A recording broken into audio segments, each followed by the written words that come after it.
সেটা হচ্ছে লেজে গোবরে করে ফেলা। সরকার সবকিছু লেজে গোবরে করে ফেলছে।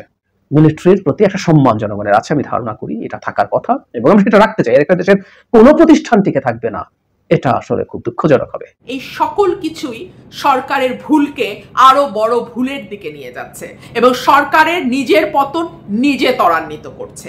এই আন্দোলনকে সেভাবে দমন করার পুরো স্ট্র্যাটেজিটাই ভুল এবং এই স্ট্র্যাটেজি সরকারের নিজের পতন নিজেই ডেকে আনবে। ইচ্ছাকৃত বিবৃতি নাকি গান পয়েন্ট রেখে বিবৃতি, এই যুক্তিতে বা এই তর্কে এই মুহূর্তে উত্তাল সোশ্যাল মিডিয়া। 2024-এর গণঅভ্যুত্থান সঠিক পথেই আগাচ্ছে। সেই সঠিক পথে আগানোর প্রেক্ষিতে দুটি বিষয় খুবই গুরুত্বপূর্ণ।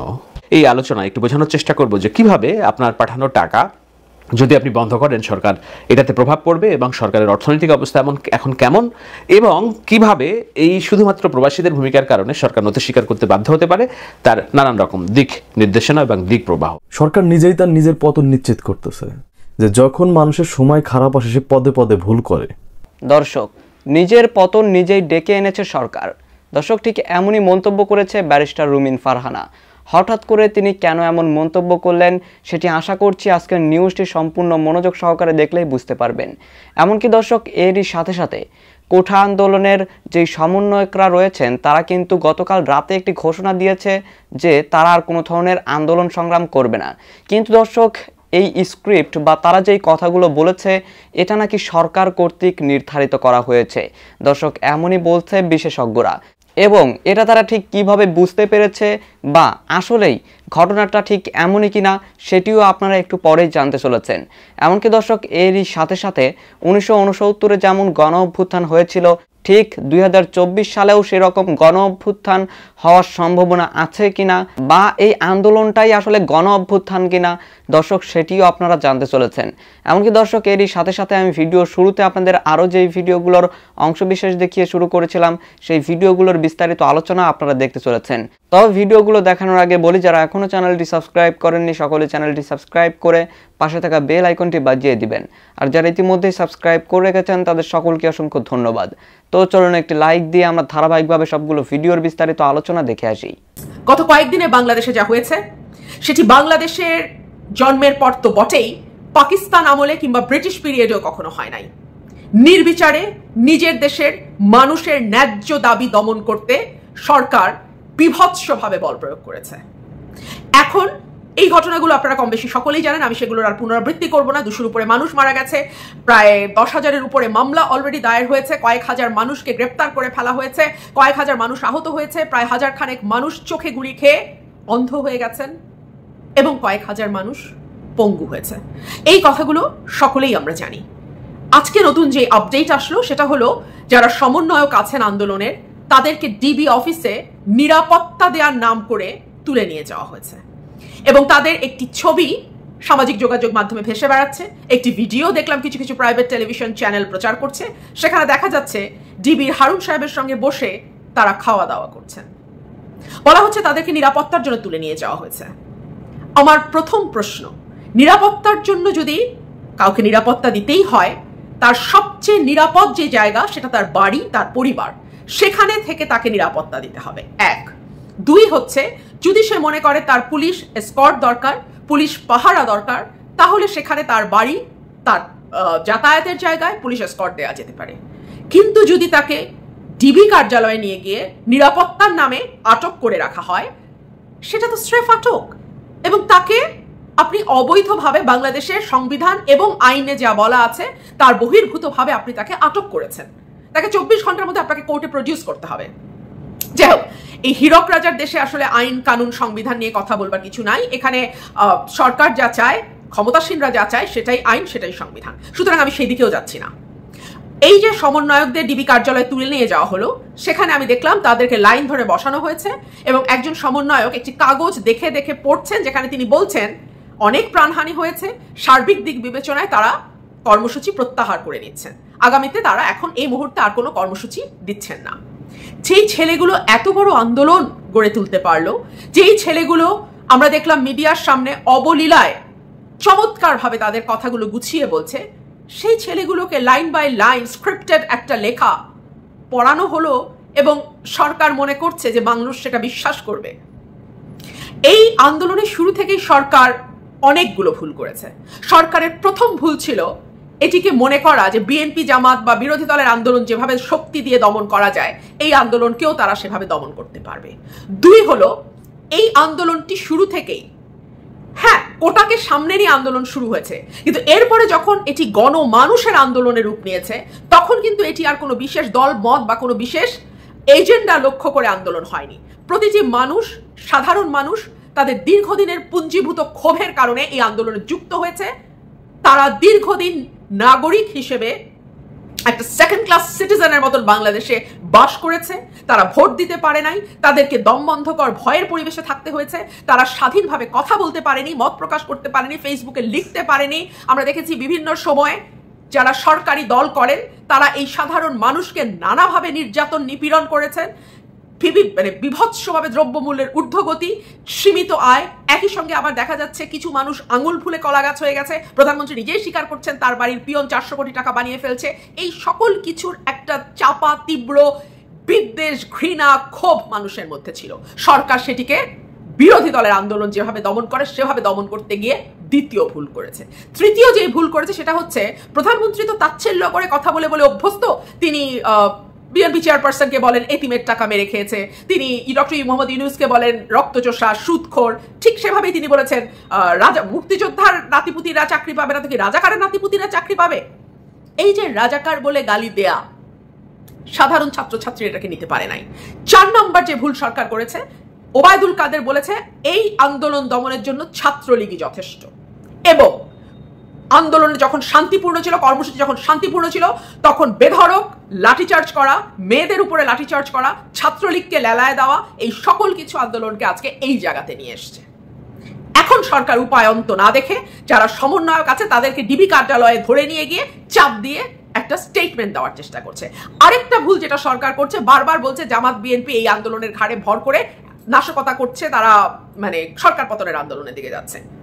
দেখুন, বিএনপি জামাতকে এত শক্তিশালী করা, এটা অবশ্য বিএনপি জামাতের জন্য একটা ভালো খবরই বটে। সরকার এখনো বিশ্বাস করে এবং মনে প্রাণে এটুকু স্বীকার করে নেয় যে বিএনপি জামাত আসলে এমন অবস্থা দেশে তৈরি করতে পারে যে সরকারকে সেনাবাহিনী নামিয়ে কারফিউ দিয়ে সেই পরিস্থিতি সামাল দেওয়ার চেষ্টা করতে হয়। পরিস্থিতি সামাল দেওয়া যায় আমি বলছি না, কারণ পরিস্থিতি এখনো সামাল দিতে পারেনি, সরকার চেষ্টা করছে। যাই হোক, যখন এই বিবৃতিটি গণমাধ্যমে আসলো, সমন্বয়কদের লিখিত স্ক্রিপ্টেড একটি নাটক আসলো গণমাধ্যমে, ঠিক তার 1 ঘন্টার মধ্যেই আমরা দেখলাম যেই সমন্বয়করা বাইরে আছে তারা স্পষ্ট ভাষায়, পরিষ্কার ভাষায় জানিয়ে দিয়েছে আন্দোলন থামছে না। বলা হয়েছে দাবি আদায় না হওয়া পর্যন্ত আন্দোলন চলবে। এই কথাটি বলে আমি ডেইলি স্টার থেকে পড়ছি। বলা হয়েছে সারা দেশে সোমবার ছাত্র জনতার বিক্ষোভ কর্মসূচি ও প্রতিবাদ সমাবেশের ঘোষণা করেছে বৈষম্য বিরোধী ছাত্র আন্দোলন। এইবার সরকারের হিসাবে ভুল হয়েছে। এর আগে যে আন্দোলনগুলো, দলীয় আন্দোলন যেগুলো ছিল, সেগুলোতে সাধারণ বা গণমানুষের সম্পৃক্ততা আজকের মতন তৈরি হয় নাই। সুতরাং সেগুলোকে তারা যেভাবে দমন করতে পেরেছে, এই আন্দোলনকে সেভাবে দমন করার পুরো স্ট্র্যাটেজিটাই ভুল, এবং এই স্ট্র্যাটেজি সরকারের নিজের পতন নিজেই ডেকে আনবে। 2024-এর জুলাইয়ে যে গণঅভ্যুত্থান হয়েছে বাংলাদেশে, তার প্রেক্ষিতে সরকার পতন এখন ঠিক সময়ের দাবি, কিন্তু সরকার পতন হবে কিনা নির্ভর করছে অগণিত মানুষের কর্মকাণ্ডের উপর, দেশে এবং প্রবাসে। বারবার বলি, অভ্যুত্থানের প্রথম পর্ব আমরা দেখেছি যে এই অভ্যুত্থান এরই মধ্যে 52 পরে ইতিহাসের সেরা এবং সর্ববৃহৎ গণঅভ্যুত্থান বলে সাক্ষ্য দিয়েছেন কালের সাক্ষী ইতিহাসবিদ এবং রাজনীতিবিদ বদরুদ্দিন উমর একটি সাক্ষাৎকারে। আমি দুদিন আগের আলোচনায় বলেছি 2024-এর গণঅভ্যুত্থান সঠিক পথেই আগাচ্ছে। সেই সঠিক পথে আগানোর প্রেক্ষিতে দুটি বিষয় খুবই গুরুত্বপূর্ণ। দেশের ভিতরে রাজনৈতিক মতৈক্য এবং রাজনৈতিকভাবে একটি নেতৃত্ব দেওয়া, আর বাইরে যারা আছে সেই বাইরে প্রবাসী, প্রায় 2 কোটি প্রবাসী, এটাতে বিশাল বড় ভূমিকা পালন করতে পারে, এবং সেই পালন করার প্রেক্ষিতে তারা যে ভূমিকা পালন করছে তাতে বাংলাদেশের সব স্তরের নড়চড় শুরু হয়ে গিয়েছে। অর্থসূচক একটি প্রতিবেদন করেছে আজকে, আমি পড়ছিলাম, বলছে যে রেমিটেন্স ব্লকেড, প্রবাসীদের যেই রেমিটেন্স ব্লকেড শুরু হয়েছে, সেই ব্লকেডের প্রেক্ষিতে সরকার তার ডলারের দাম 17 টাকা থেকে বাড়িয়ে 17.5 টাকা অথবা 18 টাকা থেকে বাড়িয়ে 18.5 টাকা দিয়ে ডলার সংগ্রহ করার উদ্যোগ নিয়েছে, এবং বাংলাদেশ ব্যাংকে মৌখিকভাবে নির্দেশ দিয়েছে সব ব্যাংকগুলোকে। তার অর্থ কি? তার অর্থ এই যে আপনারা প্রবাস থেকে দেশে টাকা পাঠাতেন, আগে যে টাকা, এখন আরও অন্তত কিছু টাকা বেশি পাবে প্রতি ডলারের বিপরীতে। উদ্দেশ্য হলো যেন এই যে রেমিটেন্স শাটডাউনের যে প্রচারণা এবং প্রবাসীরা যে প্রতিজ্ঞাবদ্ধ সেখান থেকে কিছু মানুষকে বিচলিত করা যেতে পারে এবং দেশে অধিক পরিমাণ রেমিটেন্স আসে। সেটা কি সম্ভব হবে কিনা নিশ্চয়ই আমরা আজকে বলতে পারছি না, তবে এরই মধ্যে রেমিটেন্স প্রবাহ যেই ইঙ্গিত দিয়েছে যে 8 দিনের যে রেমিটেন্স সেটা গড়ে প্রতিদিন যে রেমিটেন্স যেত সেটার পরিমাণ রেমিটেন্স গিয়েছে 8 দিনে, অর্থাৎ রেমিটেন্স 10 ভাগের 1 ভাগে নেমে এসেছে। এই আলোচনা একটু বোঝানোর চেষ্টা করব যে কিভাবে আপনার পাঠানো টাকা যদি আপনি বন্ধ করেন সরকার এটাতে প্রভাব পড়বে এবং সরকারের অর্থনৈতিক অবস্থা এখন কেমন, এবং কিভাবে এই শুধুমাত্র প্রবাসীদের ভূমিকার কারণে সরকার নথি স্বীকার করতে বাধ্য হতে পারে, তার নানান রকম দিক নির্দেশনা এবং দিক প্রবাহ। চলুন আমরা শ্রীলঙ্কার ঘটনাটা একটু দেখি। শ্রীলঙ্কায় গত বছরে যে সরকার পতন হলো সেই সরকারের হাতে কয়েক শত ছাত্র জনতার হত্যার রক্তের দাগ ছিল না। কি ছিল? এই সরকার অর্থনৈতিক লেনদেনের যে চাপ এবং অভ্যন্তরীণ যে চাহিদা সেই চাহিদাতে হিমশিম খাচ্ছিলেন। বাংলাদেশের সাথে মিলিয়ে নেবেন বিষয়গুলা। দ্রব্যের যে ঊর্ধ্বগতি, মূল্যের ঊর্ধ্বগতি, সাথে নাভিশ্বাস উঠেছিল। সেই দেশে ডলার ছিল না, কেন কোনো ডলার না থাকার কারণে বিদেশ থেকে যে আমদানি করতে হবে সেই আমদানির করা একেবারে প্রায় বন্ধ হয়ে গেছিল। তেল আমদানি করবে, গাড়ি যে চলবে, মোটরসাইকেল চলবে, স্কুটার চলবে, বাস চলবে, সেগুলো তেল ছিল না। মানুষ ঘন্টার পর ঘন্টা পেট্রোল পাম্পে দাঁড়িয়ে থাকতো একটু তেল নেওয়ার জন্য। এটাকে বলে ব্যালেন্স অফ পেমেন্ট দিলে তেল আসবে, পেমেন্ট দেওয়ার জন্য দরকার হচ্ছে ডলার, সেই ডলার কোথাও নেই শ্রীলঙ্কাতে। এই প্রেক্ষিতে সেখানে মানুষ ক্ষুব্ধ হয়ে রাস্তায় নেমে গিয়েছে। বাংলাদেশে আপনি এখন ব্যাংকে 5 লাখ টাকা নিয়ে চেক নিয়ে গেলে আপনি সহসা তুলতে পারেন কিনা? যদি তুলতে পারেন তাহলে সমস্যা নাই, যদি না তুলতে পারেন আপনাকে বুঝতে হবে ব্যাংকে টাকা নেই, কেননা ব্যাংক যেই টাকাগুলো যেখান থেকে নেবে সেই ডলারের সংস্থান নেই। বাংলাদেশে $200 আপনি কোনো ব্যাংক থেকে টাকা দিয়ে কিনতে পারবেন কিনা? কিনতে পারবেন না। বাংলাদেশ ব্যাংকে এখন কিনছে ডলার, কেননা তাকে এই রিজার্ভটা ঠিক রাখতে হবে। কেন ঠিক রাখতে হবে আমি পরে বলছি, একটু ব্যাখ্যা করার চেষ্টা করছি। তো বাংলাদেশ ব্যাংকে কোনো টাকা নাই, বাংলাদেশে কোনো ডলার নাই। তো শ্রীলঙ্কা থেকে এই পরিস্থিতি কেমন? শ্রীলঙ্কার সরকারের যে রাজাপাকসে সরকার পতন হয়েছিল তার পতনের আগে ছাত্র জনতার উপরে গুলি করে 200 ছাত্র কিংবা জনতাকে হত্যা করার কোনো দাগ ছিল না। রাতের অন্ধকারে বাড়িতে বাড়িতে যেয়ে আঘাত করা এবং তাদেরকে গ্রেপ্তার করার কোনো তোড়জোড় ছিল না।